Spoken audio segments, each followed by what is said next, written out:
Tony. I went to the CSSA convention in London, Ontario a couple of days ago, Canadian Shooting Sports Association. It was their AGM and their Stick to Your Guns dinner Saturday night, and they had seminars all day Saturday, and it was absolutely fantastic.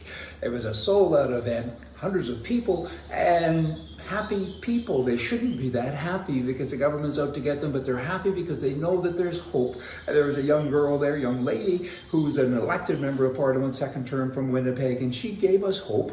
She was a great speaker and she had great content, and she said, hey, hang on here. Here's the stats, and they shouldn't be doing this and they shouldn't be doing that, and we need to form government so we can undo the damage that they have done. They, again, being the Liberal government.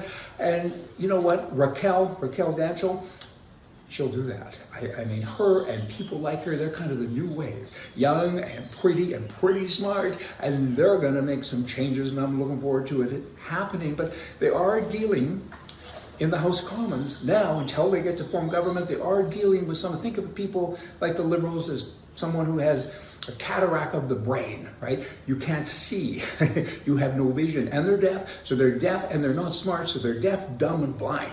And she has to get up and try to talk to those people. It's not an easy thing. I mean, wow. Pretty difficult to talk to a rock and expect the rock to kind of move and do things that you would like done.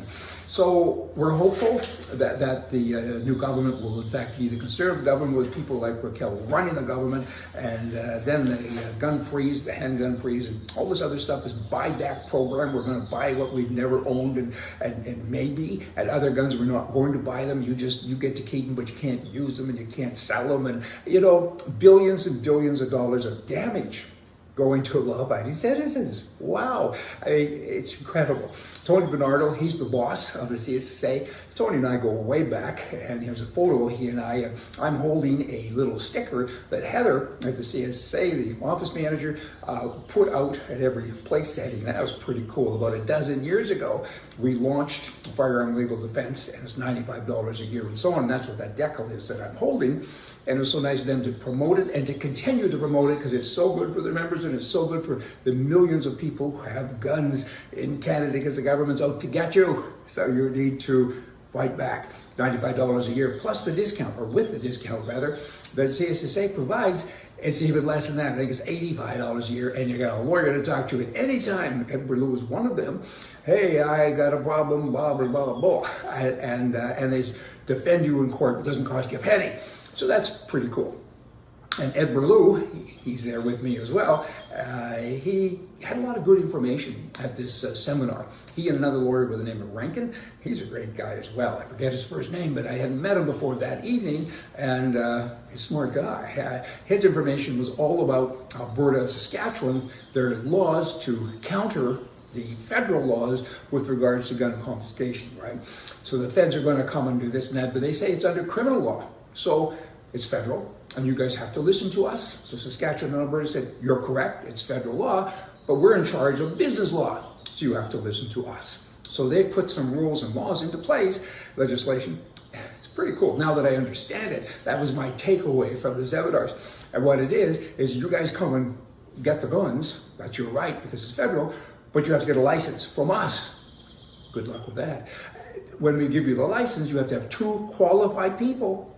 We define qualified, and they have to go out and pick up guns, no more than 3 at a time, and they have to put it in a vehicle that has no windows, and we have to approve of the vehicle. There's all kinds of restrictions for that vehicle, and then you have to take those firearms to a location that's 3,000 yards away from a school, a store, a residence, and a road. Kind of sounds like you're going to be in Alaska, and if you do find a place in Saskatchewan or Alberta, I'll buy the place beside it and build a house, right? So they put so many rules in place, the legislation in those 2 provinces, that it protects their citizens, right? Big deal. It's a big deal, and congratulations to them. And we're looking forward to see what happens. I hope other provinces step up. Tony's trying to encourage people to sign a petition for the Premier in Ontario. Tony, that's good, But he's not a conservative, you know that, right? He's a PC, that's progressive conservative. You're saying two things. Conservative, of course, means right, and progressive, of course, means left. That's like saying virgin hooker, right? You're saying two things in one sentence. So good luck with that. I hope he pays attention because there's a lot of gun owners in Ontario. Will he? We'll see. Back to the convention, it was great to do, and the next morning, Raquel and I shared a cab, went out to the airport. I think we left about 4:30. Each of us had a 6 a.m. flight. Hope to see her again, and again, I can't say it enough, that we all need to support our politicians because they can make the difference, because we have to get rid of the people that are in power now because they're too powerful. And I think the politicians shouldn't even go to the House of Commons anymore. I think they should come out and talk to us. It's pointless to go talk and look at deaf, dumb, and stupid people the whole day long, right? So, and people with that brain cataract thing, but that's up to them to decide. All I do know is I had a great time meeting people and seeing people that I had seen before. I enjoyed the auction and my little talk. So I hope you all did as well. Hope to see you there next year. See ya.